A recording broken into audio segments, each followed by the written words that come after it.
is saying, don't be fooled. Your enemies are going through it. I say it again. God says, don't be fooled. Your enemies are going through it. And also, I just want to add this. People who try to play the fence. What do I mean by that? Those who know about you having an enemy and know your enemy is, against you or oppose you. Those who play the middle, they are playing both sides. God says those individuals who are in the middle, but they try to, be neutral somewhat, God says they too will be judged. God says they too will reap the consequences. They too will begin to go through it as well. They are not exempt. They are just as guilty.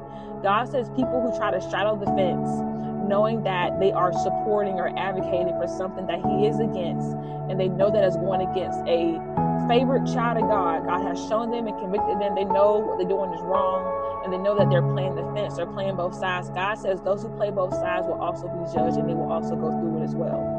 But back to my main topic. God is saying, don't be fooled. Your enemies are going through it. God says your enemies are suffering. They are under judgment. They are underneath the Lord's wrath. God says it may seem like everything is peachy cream, everything is gravy, but all of it is deception. God says they are not happy. They are not doing good. And also his words for people who have been in disobedience. Maybe there's some people, maybe you have a prodigal son, a prodigal daughter, a prodigal spouse, and and they have walked away from the faith. They have been walking in disobedience. God has been calling them, speaking to them, and in your heart that they need to be, back in the fold. They have backslidden.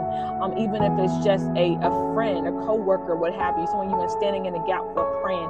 God says even them, they are walking in suffering and judgment. Some of them may have said things like, I don't need God, I don't, believe in Christianity, always lead to heaven. Jesus is not the only way. God is saying that they are underneath judgment as well. They are also suffering as well. It may seem like they're doing great. It may seem like they're being successful. They're living a good life. But God is saying they are suffering. They're underneath judgment because God has told them time and time again, it's time to get right. It's time to get in the faith. It's time to get serious about his business. They have continued to disobey. They have continued to be disobedient. And God is saying that they are suffering in silence, and they are underneath his wrath. They're underneath his judgment. It may not look like that. It may not feel like that, but God says he is dealing with them. And soon you will see, soon you shall see, glory to God, the destruction become upon your enemies, okay? And those who are attached to them, again, playing the fence, playing both sides, those who unfortunately, maybe they're not your enemy, but they're in disobedience, they're Jonahs, they're out here just trying to do their own thing and trying to live life on their own terms. God says they too will be judged and they will have to go through it. And again, it will be sad to see, but God is saying that he has given them ample warning, ample time, ample grace, and they have refused. So God said he's going to have to